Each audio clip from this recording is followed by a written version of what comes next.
Hello friends, welcome back once again. Friends, हम लोग पिछले क्लास में जाने थे अस्थायी उत्तक के विभज्योत उत्तक के बारे में। और विभज्योत उत्तक के बाद अब हम लोग को जानना है अस्थायी उत्तक। अस्थायी उत्तक के प्रकार के बारे में हम लोगों ने चर्चा किया था कि अस्थायी उत्तक कितने प्रकार के होते हैं। इनकी चर्चा हम लोगों ने पिछले क्लास में करी थी। तो अस्थायी उत्तक में मैंने बताया था कि अस्थायी उत्तक क्या होते हैं। जब विभज्योत उत्तक जब पुराना हो जाता है तो वही उत्तक जिस फॉर्म का जिस रूप धारण कर लेता है उसे हम लोग अस्थायी उत्तक के नाम से जानते हैं। अस्थायी उत्तक के अंदर हमने बताया था कि मुख्य रूप से हम लोग कितने भागों में बांटते हैं। तो इसको हम लोग क्या करते हैं, दो भागों में मुख्य रूप से बांटते हैं। एक तो होता है आपका सरल अस्थायी उत्तक, सरल अस्थायी उत्तक, ठीक है। और दूसरा होता है आपका जटिल अस्थायी उत्तक, जटिल अस्थायी उत्तक, ठीक है। अब क्या होता है कि आपका सरल अस्थायी उत्तक में तो एक ही आएंगे, आपका साधारण अस्थायी उत्तक जो सिंपल होंगे, साधारण अस्थायी उत्तक। लेकिन जटिल अस्थायी उत्तक के अंदर आपको मुख्य रूप से दो तरह के पढ़ने को मिलेंगे। जटिल अस्थायी उत्तक के अंदर दो केसेस मिलेगा आपको, ठीक है। एक तो मिलेगा आपका जाइलम और फ्लोएम वाला अस्थायी उत्तक, जटिल अस्थायी जाइलम और फ्लोएम का केस। और दूसरे तरफ मिलेगा आपको स्रावी जटिल अस्थायी उत्तक,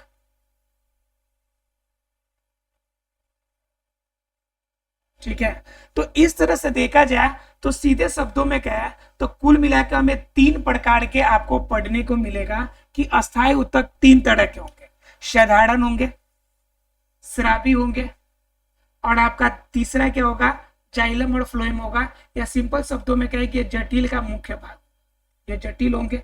अगर हम भागों में बांटने की कोशिश करें, अगर दो हिस्सों में ना बांट के अगर तीन हिस्सों में बांटने की कोशिश करें तो हमारा हो जाएगा साधारण अस्थायी उत्तक, जटिल अस्थायी उत्तक और स्रावी जटिल अस्थायी उत्तक। कितने प्रकार के हो गए, तीन प्रकार के। अस्थायी उत्तक का निर्माण की बात हमने कहा था कि विभज्योत उत्तक जब पूरा ना हो जाए, विभज्योत क्या हो जाए, विभज्योत उत्तक में विभाजन की क्षमता खत्म हो जाए, में विभाजन की क्षमता समाप्त हो जाए। विभज्योत उत्तक में क्या होता है कि विभज्योत उत्तक में जब विभाजन की क्षमता समाप्त होगी तो वह उत्तक क्या कहलाएगा, वह कहलाएगा आपका अस्थायी उत्तक। तो अस्थायी उत्तक का केस ये हुआ। और आपका सरल अस्थायी के अंदर क्या होता है कि इसके अंदर साधारण अस्थायी उत्तक होंगे। और मैंने बताया था कि साधारण अस्थायी उत्तक के अंदर जो स्ट्रक्चर मिलेंगे वो एक ही तरह की कोशिकाओं का समूह होगा, ठीक है। ये दो कोशिका हो गया, मान लीजिए तीसरा कोशिका ये हो गया, तीसरा उत्तक ये हो गया। तो जब एक ही तरह के एक ही आकार आकृति वाले कोशिका का जो समूह हमें प्राप्त हो तो उससे हम लोग कहते हैं सरल साधारण अस्थायी उत्तक। क्लियर है आप लोग को। अर्थात कि एक ही आकार आकृति या उत्पत्ति वाले कोशिकाओं के समूह जिनके अंदर विभाजन करने की क्षमता सामान्य रूप से समाप्त हो जाती है, वह क्या कहलाती है, वह कहलाती है साधारण अस्थायी उत्तक। अब क्या होती है कि साधारण अस्थायी उत्तक आगे चल के फिर वो भागों में बटेगी। तो साधारण अस्थायी उत्तक जब आगे बढ़ेगी तो फिर ये तीन हिस्सों में बढ़ती है। कितने भागों में बटेगी, तीन भागों में। पहला हिस्सा अर्थात कि पहला भाग को हम लोग बोलते हैं पैरेनकाइमा। क्या बोलते हैं हम लोग, पैरेनकाइमा, जिसे हम लोग कहते हैं मृदु उत्तक। क्या कहते हैं, मृदु उत्तक, ठीक है। पहला पैरेनकाइमा अर्थात कि मृदु उत्तक। दूसरा क्या होता है आपका क्लोरेनकाइमा, क्लोरेनकाइमा, जिसे हम लोग क्या कहते हैं, क्लोरेन नहीं, कॉलेनकाइमा, ठीक है, कॉलेनकाइमा, जिसे हम लोग कहते हैं स्थूलकोण उत्तक।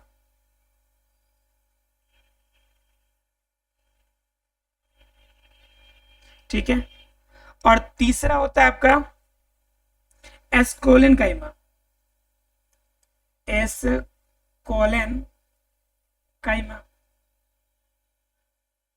जिसे हम लोग कहते हैं दृढ़ उत्तक। क्या कहेंगे जिसे, द्विविध ऊतक। तो हमारे पास कितने प्रकार हो गए, 3 प्रकार, पेरेनकाइमा, कोलेनकाइमा और स्कोलेनकाइमा। ये किनके प्रकार है, साधारण अस्थायी ऊतक के। साधारण अस्थायी ऊतक जो होंगे हमारे पौधों के शरीर में वो 3 फॉर्म में पाए जाएंगे, पेरेनकाइमा, कोलेनकाइमा और स्कोलेनकाइमा के फॉर्म में। अर्थात क्या, एक मृदु ऊतक। अब सीधा शब्दों में कोडों को डिकोड कीजिए, आप थोड़ा सा जानेंगे पहले मृदु ऊतक के बारे में। तो पहले किसके बारे में जान लेते हैं, दिख रहा है इधर, देखिए पेरेनकाइमा के बारे में जानेंगे हम लोग। किसके बारे में जानेंगे, पेरेनकाइमा के बारे में। तो पेरेनकाइमा के अंदर क्या होगा कि पेरेनकाइमा का हिंदी होता है मृदु ऊतक, और मृदु का मतलब क्या होता है, मुलायम, और ऊतक का मतलब ऊतक हो जाता है। जो ऊतक मुलायम हो, आसान हो, आंतरिक लेयर में हो, वह ऊतक क्या कहलाएगा, वह कहलाएगा हमारा मृदु ऊतक।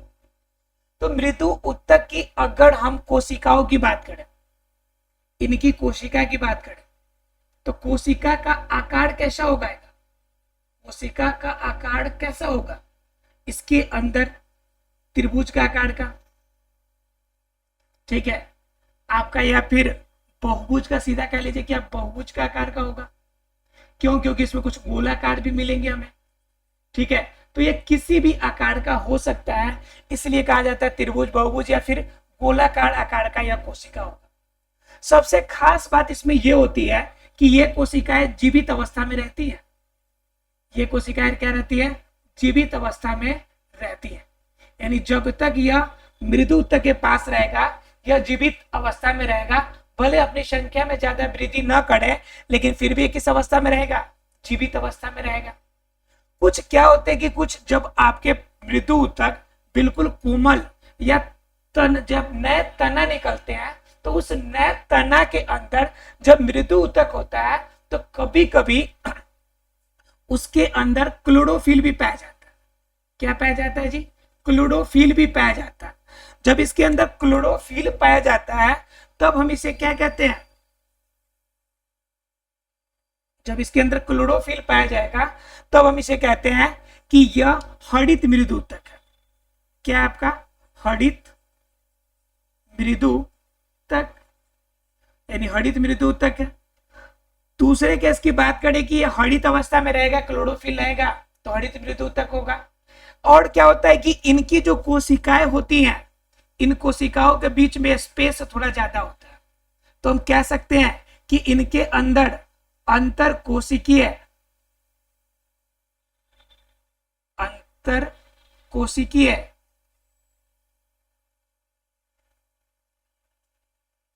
स्थान जो होगा, अंतर कोशिकीय स्थान अधिक पाया जाता है, अधिक होता है। क्लियर है आप लोग को, यानी कि अंतर कोशिकीय स्थान भी अधिक पाया जाएगा। जब गौर कीजिएगा, जब अंतर कोशिकीय स्थान जब ज्यादा होगा, तो कंफर्म है कि कोशिकाएं दूर दूर पर होंगी। अब कंफर्म है कि जब दूर दूर पर जब होंगी कोशिकाएं, तो उनको भरने के लिए बीच में कुछ चाहिए। ऐसा तो नहीं है कि वो कहीं और रहेगा, एक और कहीं और रहेगा, कोशिकाओं का समूह बनेगा। बीच में सबको कोलैप्स करने के लिए कोई ना कोई आइटम्स तो होंगे जो इनके खाली जगह को फुलफिल करेगा, इनके इस खाली जगह को भरेगा। तो इन खाली जगह को भरने के लिए इनमें वायु कोष होते हैं। क्या होते हैं, वायु कोष होते हैं। और वायु कोष होने की वजह से क्या होते हैं कि यह जिनके अंदर वायु कोष की मात्रा जब अधिक हो, क्या हो, वायु कोष की मात्रा जब अधिक हो जाएगी, तो वह जो पत्ता होगा, वह जो डाली होगा, वह जो पौधा होगा, वह हल्का होगा। पौधा कैसा हो जाएगा जी, हल्का होगा। जब पौधा हल्का होगा, तो अगर जलीय पौधा है, तो जलीय पौधा क्या करेगा, यह आपका उसके ऊपरी सतह पे तैरना शुरू करेगा। जलीय पौधा तैरना शुरू करेगा, यानी ऊपर तैरेगा। वो कब तैरेगा, अर्थात क्या, जब उनके अंदर वायु कोष आपका ज्यादा पड़ा हुआ है, उनकी कोशिकाओं के बीच में गैप ज्यादा है, और उनको फुलफिल करने के लिए उसमें क्या है, वायु कोष अवेलेबल है। तो उस कंडीशन में जलीय पौधे तो तैरेगा, क्योंकि पौधा हल्का हो जाएगा। और हल्का चीज जो होगा, पानी से जब हल्का हो जाएगा, तो ऑब्वियसली सी बात है पानी के ऊपर लेयर पे तैरेगा। जैसे आपने देखा होगा, किसमें देखा होगा, जलकुंभी का पौधा, क्या आपने देखा होगा, जलकुंभी का पौधा। तो जलकुंभी के पौधा में क्या होता है कि उनके अंदर उनकी जो आपकी पत्तियां होती है, पत्तियां के पास में जो सटे हुए तना होता है, तना देखिएगा उनका फूला रहता है। पौधा में क्या रहता है, तना फूला हुआ रहता है। और तना जब फूला हुआ रहेगा तो उसके अंदर क्या पाए जाएंगे, वायु कोष पाए जाएंगे, जिनके वजह से वो क्या रहता है जी, पानी में वह तैरता रहता है। पानी के अंदर क्या रहता है, तैरता रहता है। तो ये सभी क्वालिटी किसके अंदर पाई जाएंगी, पैरेनकाइमा के अंदर। एक मृदु उत्तक के अंदर ये सारे क्वालिटी पाई जाएंगे। पहला नंबर मृदु उत्तक है, मतलब वह उत्तक कैसा होगा, मुलायम होगा। अगर कोशिका का आकार कीजिएगा तो सीधे शब्दों में कह दे, एक ही शब्दों में कि बहुभुज होगा, त्रिभुज आकार के, चतुर्भुज आकार के, किसी भी आकार में हो सकता है, गोलाकार भी हो सकता है। तो सीधे शब्दों में कह दे कि बहुभुज होगा। उसके बाद यह अवस्था कैसी होगी, जीवित अवस्था होगी। मतलब क्या, इनके अंदर विकास करने की क्षमता अवेलेबल होगी। कभी कभी क्या होगा कि जो मृदु उत्तक होगा उसमें क्लोरोफिल भी पाया जाएगा। जिस केस में क्लोरोफिल पाया जाएगा तो मतलब कि उसमें हरित गृह है आपका, सॉरी माफ कीजिएगा, क्लोरोफिल है, मतलब क्या हो गया, उसके अंदर आपका ग्रीन लवक है, मतलब क्या, हरित लवक अवेलेबल है। और जब हरित लवक अवेलेबल है तो उससे हम लोग क्या कहेंगे, हरित मृदु उत्तक। उससे हम क्या कहेंगे, हरित मृदु उत्तक। और उस कंडीशन में क्या होगा कि एक और कंडीशन इसमें रहता है कि इनमें कोशिकाओं के बीच गैप ज्यादा होता है। मतलब क्या, अंतर कोशिकीय स्थान अधिक होता है। जब अंतर कोशिकीय स्थान अधिक होता है तो उनको भरने के लिए उसमें क्या होता है, वायु कोष की मात्रा अधिक हो जाती है। और जब वायु कोष अधिक हो जाएगा, खाली जगह ज्यादा हो जाएगा, तो जलीय पौधा तैरेगा, क्योंकि वो तो हल्का हो जाएगा, और हल्का होगा तो तैरेगा ही तैरेगा। जैसे एग्जाम्पल में हमने देखा कि जलकुंभी का पौधा जिनका तना फूला हुआ रहता है, उनके अंदर किनकी वजह से, पैरेनकाइमा की वजह से वायु कोषों की संख्या ज्यादा होती है और वह पानी के अंदर आसानी से आपका क्या होता है, तैर पाता है। क्लियर है आपको कोलेनकाइमा के, सॉरी पैरेनकाइमा के बारे में, सभी को क्लियर है आपका, ठीक है। ध्यान रखना है कि पैरेनकाइमा जो होता है आंतरिक लेयर में होता है। तो आंतरिक लेयर में होगा तो कंफर्म है कि उनके अंदर जो कोशिका पाई जाएंगी, वो कोशिकाएं तो पौधे के हैं, तो कोशिकाएं जब पौधे की पाई जाएंगी तो उनके अंदर कोशिका भित्ति भी मिलेगी, लेकिन वो कोशिका भित्ति जो होंगी सॉफ्ट होंगी। तो जब सॉफ्ट होती कोशिका भित्ति तो सामान्य रूप से सेलुलोज या फिर लिपिड्स की बनी होती है।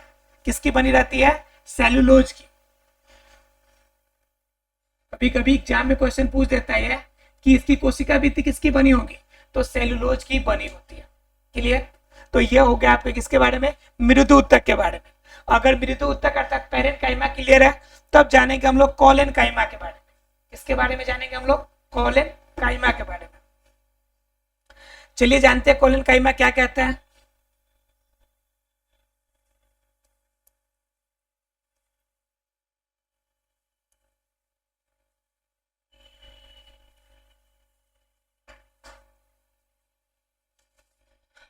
सेकेंड केस है आपका कोलेनकाइमा, और सेकेंड केस में कोलेनकाइमा में क्या आएगा वो देखिए आप। कोलेनकाइमा के अंदर क्या होता है कि मृदु उत्तक हटके आपका क्या हो जाएगा, स्थूल कोण उत्तक। अब स्थूल कोण उत्तक वर्ड से ही आपको समझ में आता होगा कि स्थूल का मतलब क्या होता है। स्थूल का मतलब जो आपका मोटाई बढ़ा, ध्यान देखिए समझा रहे हैं आपको। कोलेनकाइमा, ठीक है। कोलेनकाइमा का केस क्या है कि इसे हम लोग कहते हैं स्थूल कोण उत्तक। स्थूल कोण, अस्थायी उत्तक भी जोड़ लीजिए लास्ट में, अस्थायी उत्तक। अब ध्यान से समझिए, स्थूल का मतलब क्या होता है कि जिनके पास कोई भी चीज एक ही जगह आके बढ़े जाए, अर्थात कि मोटा हो जाए, एक ही जगह पे मोटाई जब वृद्धि हो जाए तो स्थूल हो जाएगा। और ये अस्थायी उत्तक है तो यानी कि उत्तक होगा। मतलब जो मोटे या फिर फूले हुए पार्ट जो होते हैं उत्तक का हिस्सा, जो मीडियम वाला बीच वाला हिस्सा होता है, वह क्या कहलाता है आपका, कोलेनकाइमा कहलाता है। अगर यहाँ पर अगर कोशिका का आकार जानने की कोशिश करें, अगर कोशिका की आकार आकृति की अगर बात करें तो यहाँ भी कोशिका हमें कैसी मिलने वाली है, बहुभुज आकार की। और मुख्य रूप से मिलेगी भी तो कैसे मिलेंगी, गोलाकार आकार की मिलेंगी। ठीक है। इनके अंदर क्या होगा कि इनके अंदर आपको एक चीजें नहीं पाई जाएंगी कि लिग्निन की परत, जैसे मैंने बताया कि सेलुलोज की परत होती है ज्यादा सॉफ्ट है, तो अब ऐसा नहीं कि यह सेकेंड लेयर है तो इसमें लिग्निन या किसी आपका ज्यादा कठोर आवरण होगा, इस पे भी आपका सेलुलोज की परत होती है। सेलुलोज के साथ इसमें लिपिड्स का लेयर भी बन जाता है, लिपिड्स का लेयर भी रहता है। क्लियर है आप लोगों को, सेलुलोज और लिपिड्स रहेंगे। उसके बाद क्या, अगर अगले केस की बात की जाए, तीसरे केस में अगर बात की जाए, तो एस्थुल्कोन उत्तक के अंदर एक और चीज आपको देखने को मिलेगी कि इनके अंदर लिग्निन की परत नहीं होगी। इसे मैं हाईलाइट इसलिए कर रहा हूं क्योंकि एग्जाम में क्वेश्चन आता है, लिग्निन की परत बिल्कुल भी नहीं होगी। ठीक है, ये क्या करेगा, पौधे की मोटाई में वृद्धि करेगा, मोटाई में वृद्धि करेगा, यानी आंतरिक लेयर में रहेगा ये। ठीक है, मीडियम वाले भाग में रहेगा और मोटाई में क्या करेगा, आपका वृद्धि करेगा। ठीक है, इनकी बॉडी का स्ट्रक्चर जो होगा समान रूप से नहीं रहेगा। इनके बॉडी का स्ट्रक्चर जो होता है, अर्थात कि कोशिका भित्ति कैसी रहेंगी, असमान रूप में रहती है, असमान रूप में पाई जाती है। मतलब क्या, कहीं पे ज्यादा मोटा होगा तो कहीं पे पतला होगा, इस कंडीशन में इनकी पाई जाती है। अर्थात कि कोलेनकाइमा सीधे शब्दों में क्या है कि सेकेंड लेयर है। जैसे मान लीजिए कि ये अगर मान लीजिए पौधे की तना है, तो सबसे इंटरनल वाला लेयर हमारा क्या हो गया, पैरेन्काइमा का। उसके बाद का जो लेयर होगा हमारा, वो कौन सा लेयर होगा, वो सेकेंड वाला जो लेयर है वो हमारा कोलेनकाइमा का लेयर है। बात समझ में आ रही है। सबसे अंदर वाला कौन हो गया हमारा, पैरेन्काइमा हो गया, पैरेन्काइमा हो गया।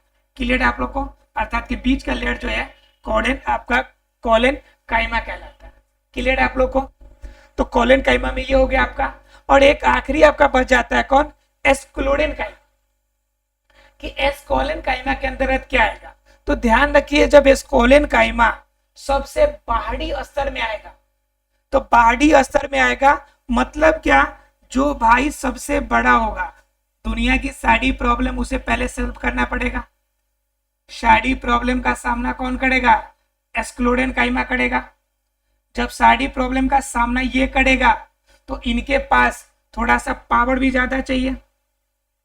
ठीक है, थोड़ा सा कैपेसिटी भी ज्यादा चाहिए। ठीक है, तो ये कंडीशन में ये तो काम करेगा। लेकिन बात आती है क्या, कोलेनकाइमा सिर्फ हमें क्या करेगा, मोटाई बढ़ाएगा क्या, इसके अलावा और कोई काम नहीं करता है। तो इनके कार्य और भी उपयोगी होते हैं जो बहुत जरूरी होता है। कार्य इनके मुख्य रूप से क्या हो जाता है कि ये यांत्रिक सहायता देता है।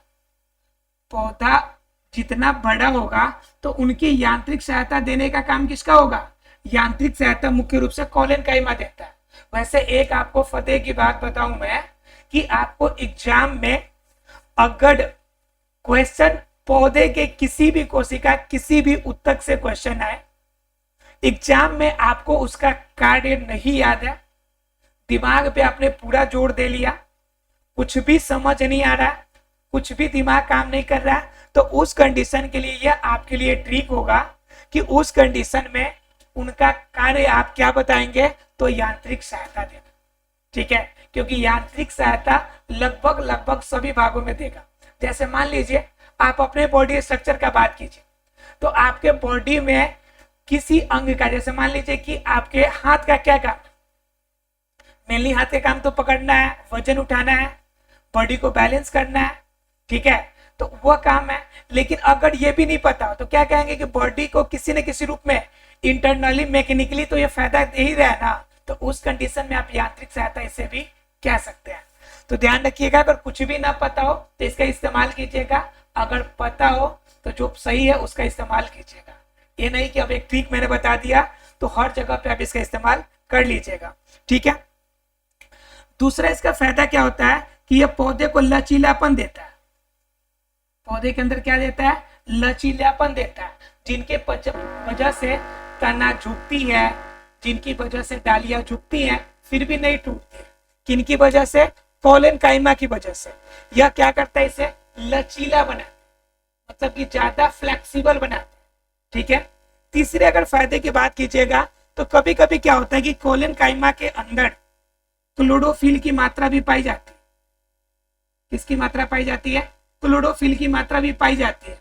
तो कंफर्म है कि जब क्लोरोफिल की मात्रा पाई जाएगी तो यह किस क्रिया में मदद करेगा? तो यह मदद करेगा प्रकाश संश्लेषण की क्रिया। किस क्रिया में मदद करेगा? प्रकाश संश्लेषण की क्रिया में मदद करेगा। आशा फ्रेंड से क्लियर हो गया होगा कोलेन काइमा और उनके कार्य। अगर कोलेन काइमा क्लियर है तब हम जानेंगे एस्कोलेन काइमा के बारे में। इसके बारे में जानेंगे एस्कोलेन काइमा के बारे में, अर्थात कि दो केस हमने पेरेंट काइमा कोलेन काइमा जाना। अब जानेंगे हम लोग एस्कोलेन काइमा के बारे में कि अर्थात कि दृढ़ ऊतक क्या होता है। दृढ़ ऊतक सुनने से आपको लगता है दृढ़ का मतलब कठोर और ऊतक का मतलब ऊतक, यानी ऐसा ऊतक जो कठोर ऊतक जिनके अंदर दृढ़ता, ठीक है, जिनके ऊतक में कठोरता पाई जाए वह ऊतक हमारा क्या होगा? दृढ़ ऊतक कहलाएगा, जिसे हम लोग किस नाम से जानेंगे? एस्कोलेन काइमा के नाम से जानते हैं। चलिए देख लेते हैं कि उनके अंदर कोशिकाएं कैसी होंगी, उनके अंदर संरचनाएं किस रूप में विकसित होंगी। तो देखिए एस्कोलेन काइमा जिसे हम लोग दृढ़ ऊतक के नाम से जानते हैं, एस्कोलेन काइमा, क्लियर है? एस्कोलेन काइमा के अंदर अर्थात कि दृढ़ ऊतक के अंदर क्या होगा?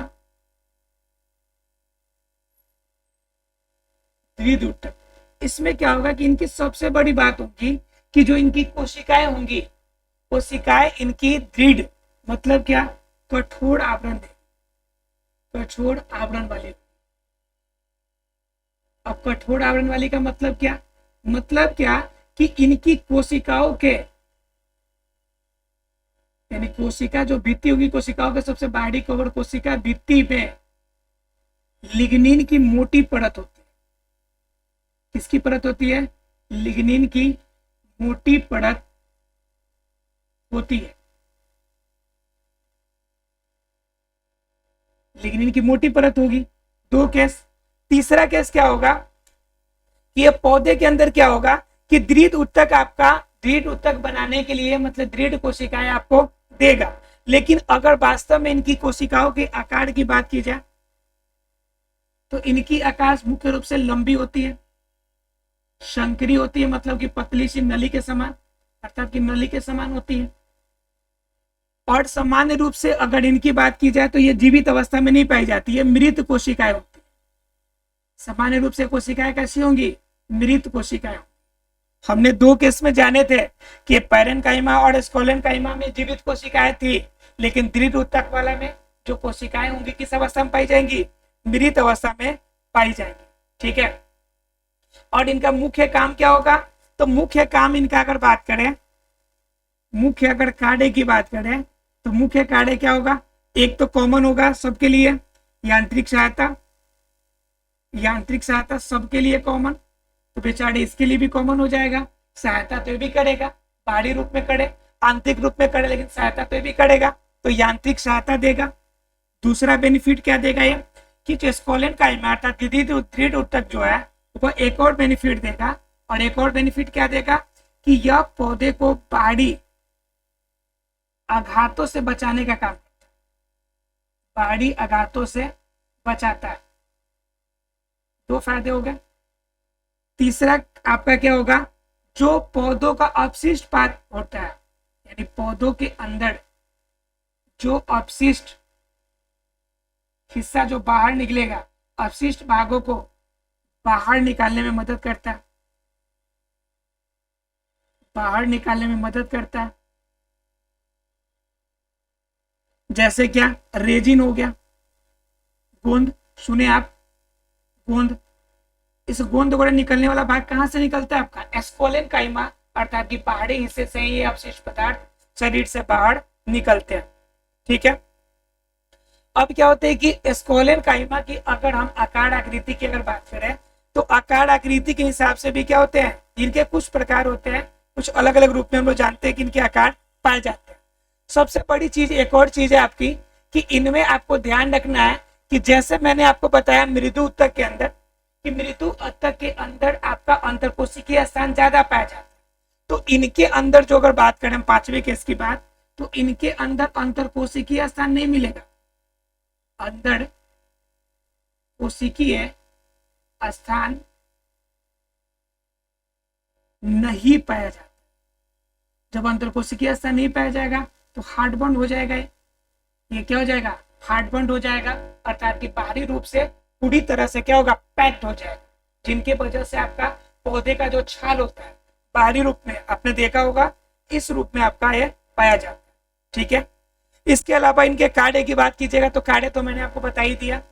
अब अगर तीनों के बीच में अगर आपको क्या करना है, तीनों के बीच में क्लासिफिकेशन करना है, तीनों में अंतर करना है, तो तीनों मैंने आपको बता दी इंडिविजुअल रूप से, तीनों में डिफ्रेंशिएट करके आप नोट्स बनाएंगे, क्योंकि एग्जाम में कभी कभी क्वेश्चन डायरेक्ट ऐसे पूछेगा पेरेन्काइमा और स्कोलेन्काइमा दोनों में डिफ्रेंशिएट करें, कभी पूछेगा कोलेन्काइमा और स्कोलेन्काइमा में डिफ्रेंशिएट करें। तो जब भी भिन्नता की बात आएंगी तो तीनों का आपके पास अगर अवेलेबल है तो उस रूप में किस में क्या पाया जाता है और किस में नहीं पाया जाता है, उनके बेस पर आप उसे डिफ्रेंशिएट कर लेंगे। अगले क्लास में हम लोग जानेंगे जटिल अस्थायी ऊतक अर्थात जाइलम और फ्लोएम की केसेस पर चर्चा करेंगे। मिलते हैं अगले क्लास में, तब तक के लिए थैंक यू वेरी मच।